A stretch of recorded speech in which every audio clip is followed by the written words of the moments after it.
얼마 전에 며칠 전이죠. 바로 며칠 전에 일본의 후쿠오카를 다녀왔어요. 이번에 무비자가 풀리면서 일본 여행 준비를 하시는 분들이 되게 많다고 들었어요. 그래서 혹시나 도움이 될까 싶어서 제 일본 여행 준비를 어떻게 했는지 알려드리면 도움이 될 수 있을까 싶어서 지금 영상을 찍어보게 되었습니다. 일단은 차근차근히 알려드리도록 할게요. 우선 저는 여행 기간을 10월 27일 목요일부터 29일 토요일 기간으로 잡았고요. 제가 27일이 생일이었어가지고 생일날 외국에서 한번 보내보고 싶은 게 그런 꿈 같은 게 있었어가지고 그때 마침 또 시간이 됐어서 원래 오사카, 후쿠오카, 도쿄 이렇게 고민을 하다가 조금 적당한 기간으로 잡고 다녀오자 싶어서 후쿠오카를 결정을 하게 되었습니다. 2박 3일 동안 다녀오는 거니까 그래도 그 안에서도 넉넉하게 좀 다녀오고 싶어서 9시 55분 오전 비행기로 출발을 해서 오후 4시 5분에 오는 비행기로 다녀오게 되었습니다. 그리고 그 전에 여행 경비를 조금 생각을 해두고 갔는데요. 비행기가 처음에 30만 원 정도 들었던 걸로 알고 있고 이틀 숙박을 하니까 20만 원 정도로 생각을 했고 그리고 1일간 최대 10만 원 쓰는 걸로 생각해서 30만 원으로 잡았고요. 그렇게 해서 총 80만 원이라는 금액이 나오게 되었습니다. 그리고 이제 미리 해둬야 될 게 있고 미리 해두시면 좋은 것들 그런 것들이 있는데 첫 번째로 항공 예매를 하셨으면 두 번째 숙소 예약을 해주시면 되는데 숙소 예약 같은 경우에는 동선에 신경을 쓰고 숙소 예약을 하시는 거를 추천해 드릴게요. 동선을 미리 조금 짜두신 후에 숙소를 예약을 하시면 좋은데 저 같은 경우에는 제 애인이 맛집을 담당을 했고 제가 카페를 담당을 했는데 밥 먹고 카페 가고 그 주변에 잠깐 구경하는 그런 노선으로 계획을 짜다 보니까 그 동선의 중간쯤에 위치한 곳에 숙소를 잡게 되었어요. 호텔에 대해서는 여행 브이로그에서 좀 더 말씀을 드리도록 할게요. 그리고 세 번째로 엔화를 바꿔 놓으셔야 되는데 저 같은 경우에는 계속 환율을 체크를 했어요. 거의 출국하기 한 이틀 전인가에 환전을 하고 갔는데 어쨌든 가기 전에만 환전을 하면 되니까 주의해야 되실 점이 엔화 시세에서 현찰 살 때로 바꿔 놓으시고 그 다음에 환율 우대 몇 %인지 체크를 하셔서 환전하시는 거를 그리고 환율 우대가 은행마다 조금씩 다르거든요. 보통 70%에서 90% 가기도 하는데 어떤 어플을 이용하면 간혹 100% 되는 경우도 있고 한데 그래서 은행마다 다르니까 체크를 한번 하시고 가시는 거를 추천드립니다. 그리고 네 번째로 이제 110폴트 에어비앤비 같은 경우는 잘 제가 모르겠는데 특히 또 제가 이용한 호텔은 여러 종류의 콘센트가 구비되어 있었어요. 그래서 간혹 이런 신설 호텔 같은 경우나 요즘 다른 호텔들 같은 경우도 콘센트 이 모양이나 이 종류가 다양하게 있는 경우도 있을 텐데 이게 그래도 혹시 모르니까 돼지코 110V 버전은 꼭 여분으로 챙겨가시는 거를 권장드립니다. 다섯 번째, 동전 지갑입니다. 저 같은 경우에는 제가 사용하던 동전 지갑이거든요. 사용하던 카드 지갑인데 이거를 들고 갔어요. 이 정도의 크기거든요. 이런 게 좋은 게 이렇게 두 칸이 있어요.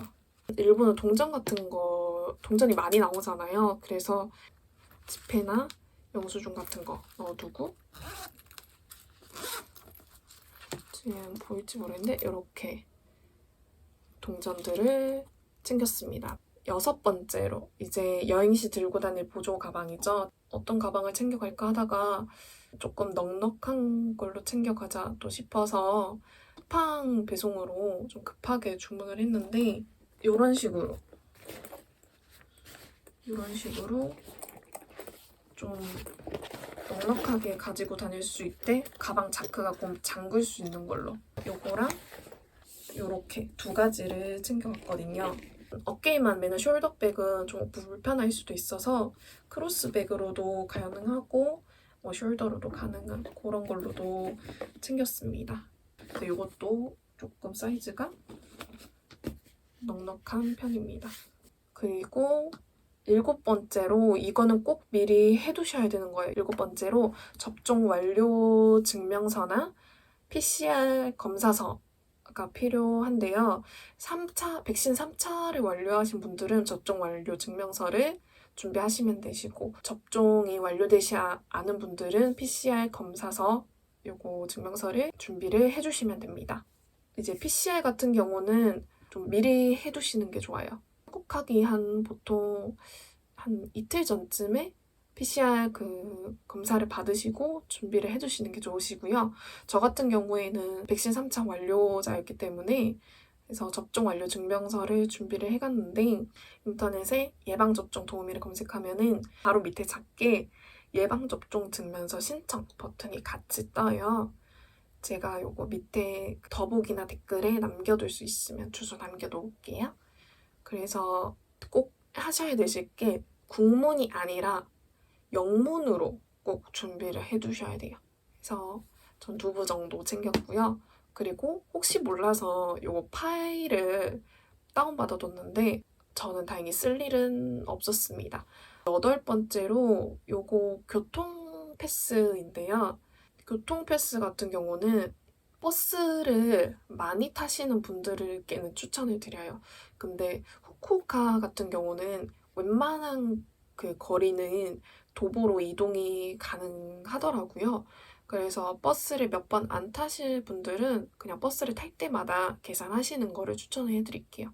교통 패스 같은 경우에는 인터넷으로 주문을 하셔서 배송을 미리 받으시면 되는데 이것도 가격 잘 비교해 보시고 아마 대체로 비슷할 거예요. 그리고 요거를 기간이 있어가지고 사용을 하지 않으면 어느 기간 안에만 쓰면 되거든요. 저 같은 경우에는 이런 식으로 이용을 했습니다. 해당되는 거에다가 이런 식으로 이렇게 긁어가지고 사용을 하고 버스에 탈 때 종이 같은 걸 하나 이렇게 뽑거든요. 그거 뽑아서 이제 내릴 때 그거 동전통 같은 거에 넣으시고 얘도 보여주시면은 무료로 버스를 탑승을 하실 수가 있어요. 그래서 저는 이걸로 이용을 했고요. 9번째로 말씀드리고 싶은 거는 포켓 와이파이인데요. 저는 로밍을 안 해갖고 포켓 와이파이를 준비해갔어요. 저는 일단은 조금 적게 이용되는 기가가 있었는데 가격 차이가 얼마 안 나서 무제한으로 준비를 했습니다. 그리고 이거 포켓 와이파이 신청하실 분들은 출국하기 최소 며칠 전에 꼭 미리 신청을 해두셔야 돼요. 공지글에 써 있더라고요. 당일이나 출국 전에 급박하게 하려고 하면 이게 신청이 안 된다고 그런 식으로 공지가 있더라고요. 그리고 저는 김해공항에서 출국을 했는데 김해공항에는 이 와이파이 도시락 받는 곳이 한 층에 한 곳밖에 없거든요. 1층이었나로 제가 기억을 하는데 여러 여행사들이나 뭐 그런 데서 가격 비교해봤는데 거의 다 비슷하더라고요. 그래서 후기 많고 뭐 평점도 좋고 그런 곳으로 미리 예약을 해두었습니다. 여기 예약하는 방법이 거의 처음 해보시는 분들은 조금 헷갈리실 수도 있어요.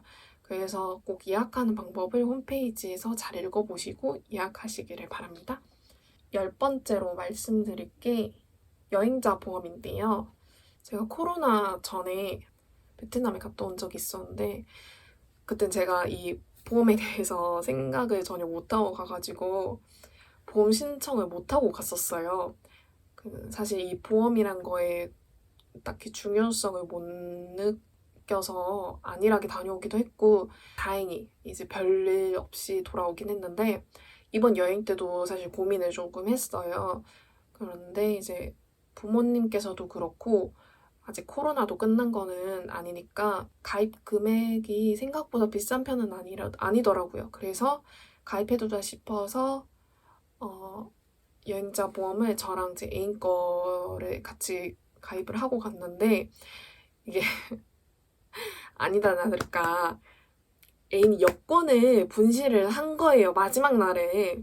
여권 분실 시에 제가 행동 요령 같은 거에 대해서 간략하게 추후에 설명을 해드리겠지만 제가 다행히 여행자 보험에 여권 분실 후 재발급 비용이 있는 걸로 마침 가입을 해뒀었거든요. 그래서 이게 비용이 나올 수 있는지 이제 확인을 해보려고 하고요.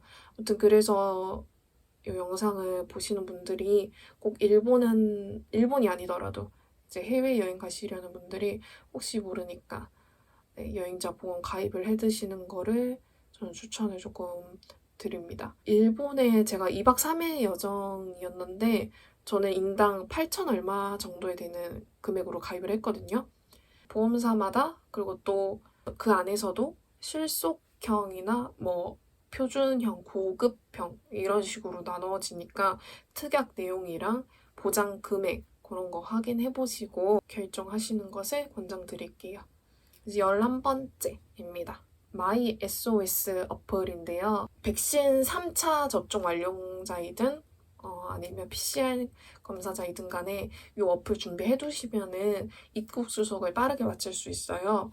항목이 사람마다 다른 건지는 모르겠는데 저는 이렇게 4개의 항목만 나오더라고요. 그래서 일단은 모두 완료를 했는데 모두 완료하고 한 30분에서 1시간 정도 지나니까 색깔이 변화가 이렇게 점점 되면서 파란색으로 완료됐다고 뜨더라고요.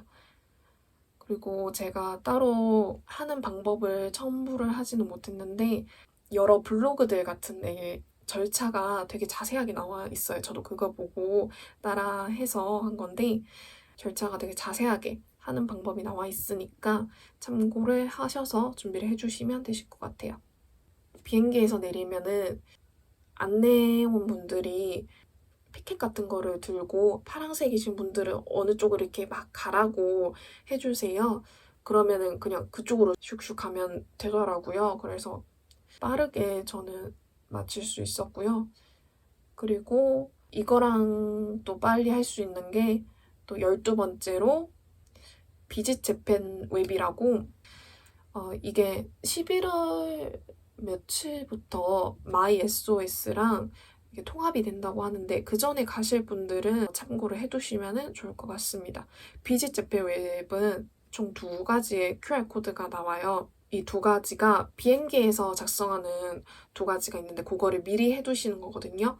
그러니까 QR코드는 총 3가지로 SOS, 마이 SOS 어플 QR코드 하나, 그리고 비짓 재팬 웹 QR코드 2개 이렇게 해서 총 3가지입니다. 13번째로 말씀드릴 게 수화물인데요. 이용하시려는 그 항공사 홈페이지에서 기내 수화물 반입 금지 물품이랑 위탁 수화물 반입 금지 물품 미리 확인하셔서 지금 꼭 챙겨주시고요. 그리고 무료 수화물이 몇 킬로까지 되는지 이거 반드시 잊지 마셔서 여행 가시는데 갑자기 추가 요금이 지불되는 그런 불상사가 없기를 바랄게요. 추가로 이제 예매한 항공사에서 출국 전에 문자 같은 게 한 번 오는데 한 번쯤 읽어보시고 혹시라도 빠뜨린 부분이 있는지 확인하시는 거를 권장드립니다. 그리고 전자항공권 같은 경우에도 준비하시려는 분들은 잊지 마시고 준비하시고 챙겨두시면 되시고요. 미리 해두셔야 할 것, 그리고 미리 해두시면 좋은 거 이렇게 14가지 알려드렸고요. 혹시라도 빠진 내용 있으면은 댓글로 알려주시면은 감사드리겠고 또 서로 공유해주시면은 또 감사하겠습니다. 다들 즐거운 여행 되시길 바랍니다. 안녕.